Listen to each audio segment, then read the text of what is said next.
Alright, so this is Jaxler. I'm going to be doing a quick tutorial on a invisible crate glitch setup for 3-meter island skip.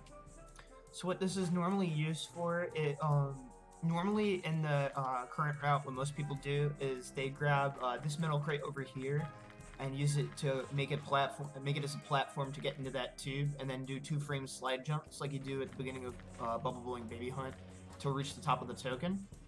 But what this setup aims to do is to use the invisible crate glitch to launch ourselves up into the ceiling of that tube, and that allows us to jump inside the ceiling of the tube repeatedly to get most of the way up the slide without having to do 2-frame jumps. So this won't completely solve your problem if you're still having issues consistently doing 2-frame jumps, but hopefully this should make it easier for some people.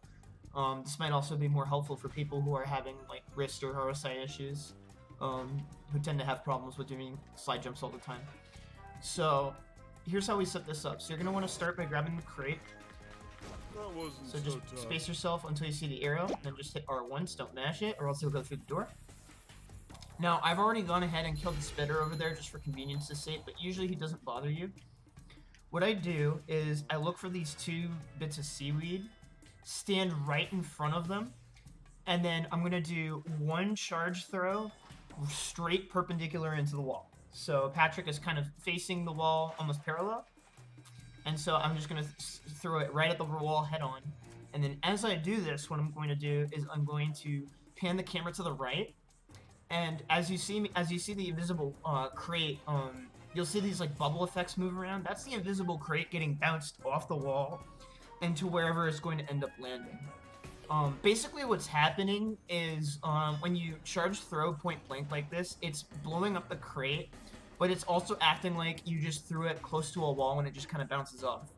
So what you have to do is once you charge throw, you have to look to see where your invisible crate landed. Otherwise you're just going to be stuck searching around for it, and that's kind of slow. So 1 charge throw, turn the camera, and then you see that explosion. That means that it landed right here.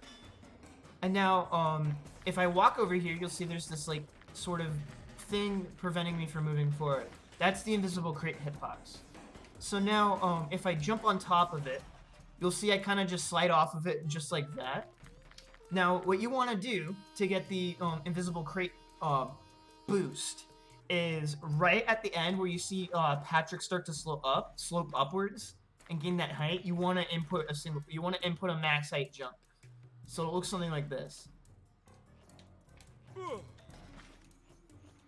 And then if you keep pressing A in the ceiling, you'll get stuck in the ceiling and keep having double jumps. So let me just show that again. So look for the crate. Boom, boom. And now, how much height you get is dependent on how your timing of your jump off of the invisible crate. So sometimes you may need to adjust your jump timing earlier or later to get the height you need, depending on where your crate lands. So what you need to do is get back up there, and then just keep hitting jump. You don't want to mash. The reason why is if you continue to mash, sometimes what will happen is you'll actually ledge grab inside the ceiling, and you'll have to do a really dumb backup. If you end up having that happen to you, let me know, and I can try to show you the backup. But it's a little hard to... Oh, well, I guess I'll show you the backup right now. So this can happen sometimes. If this happens to you, just cartwheel until you hit the invisible wall right up here. And then you can fall down, jump into this corner, and you'll click back in. And if you want to save it from this point, you'll have to do slide jumps. So again, this thing isn't exactly foolproof, but you get the idea. So now I'm gonna go ahead and get the jump off the crate again, and then I'll show you what it looks like once you actually get the requisite distance off the ceiling. So line up the crate, double jump, just holding it forward. Oh, I got the ledge grab again, of course. All right.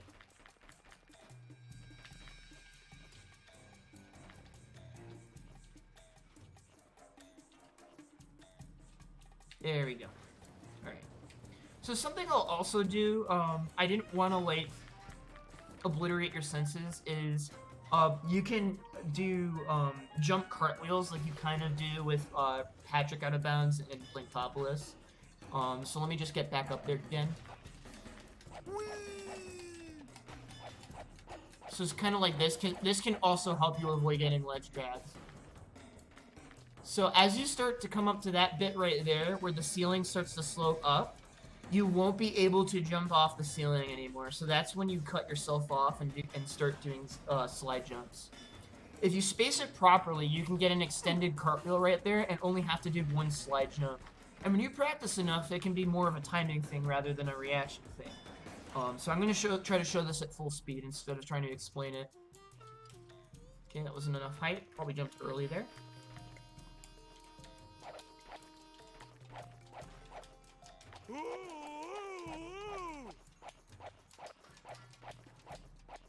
And then right here, cartwheel. And then all you have to do is like 1 or 2 more and then you're good to go. So yeah, I hope that helped. If you have any questions about the setup, feel free to send me a message or let me know. Alright, see you folks.